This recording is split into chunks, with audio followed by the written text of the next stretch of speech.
Былай міне алмайды екенсің. Бұған бүйтіп міну керек екен ғой.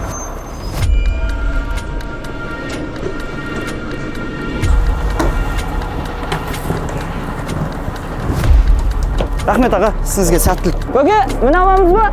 Жоқ аға, рахмет. Несі ағаның күтеміз. Аға, мен мүмкіндігім шектеулі емес, мен жүре аламын. Жоқ, шынымен. Мүмкіндігі шектеулі жандар үшін қала ішінде қатынауға, ғимараттарға кіруге қаншалықты жағдай жасалған. Бүгін эксперимент жасайық. Қазір аялдамадан автобусқа мініп көреміз. Кеттік ендеше, басталды.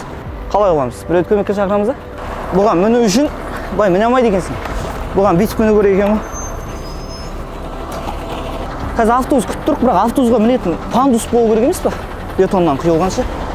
Бірақ мұнда оны көріп тұрған жоқпын. Жоқ. Мына жақтан жаңа автобус келе жатыр. Пандус бар ма?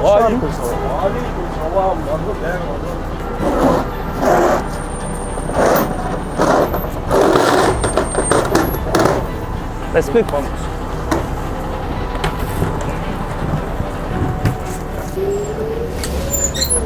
Респект.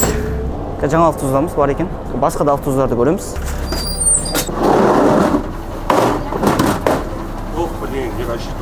Нормально аға. Мен өзім түз аламын.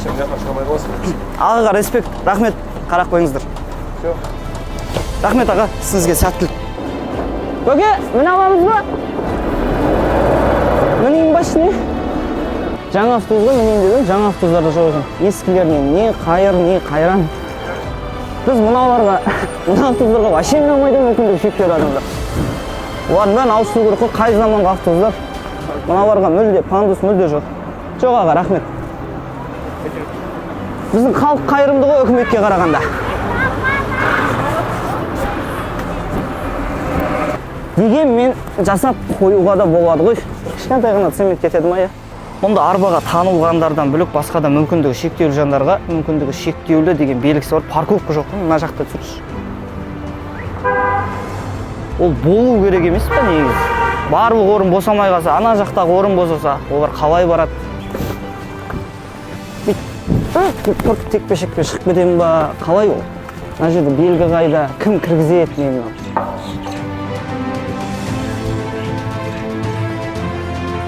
Несі ағаның күтеміз. Негізі осындай тақтайша болу керек, қоңырау болу керек. Тақтайшаны ана жақтан көріп шығатыны осы жақта екен білу керек. Аяғым ілініп қалды ғой.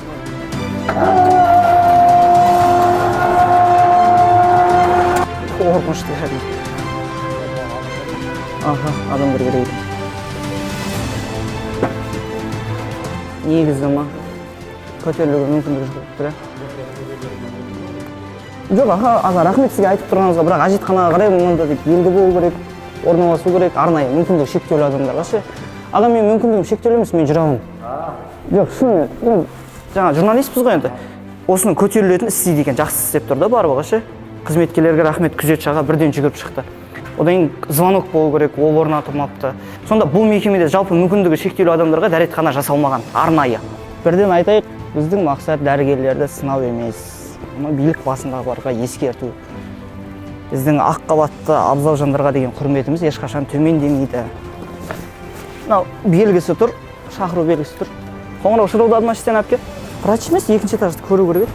Бізде лифт жұмыс істемейді, екінші этажға шыға алмайды екен. Бізде осыдан естеріңізге болса қазір мына жерге видеосын қоямыз. Шыққан болатын медбикелер, дәрігерлер, осындай мүмкіндігі шектеулі арбаға танылған адамды үстіге көтеріп шығарып жатқан болатын. Үстідегі врачтарыңыз болса? Түседі ғой өздері. Өздері түсе ма? Өздері түседі екен. ЭКГ бірдеңе түсіретіндер. Соларға қалай болады? Енді бәрібір жағдай жасау керек еді ғой. Қателеспесем, бұл кісілердің лифтісін жұмыс істемеген бұл емхананың. 2 жылдан асып қалды-ау.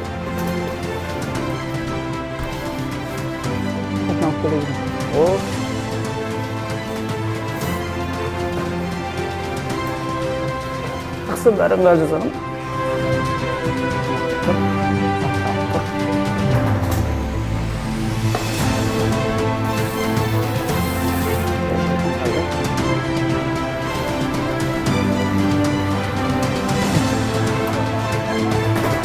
медбикелердің адамгершілігі, мейірімділігі дейміз ғой. Соның арқасында мүмкіндігі шектеулі жандардың жүріп тұруы оңайлайды, бірақ басқа нәрселерге жағдай жасалмаған. Лифт жоқ, сізге көтеріле алмайды.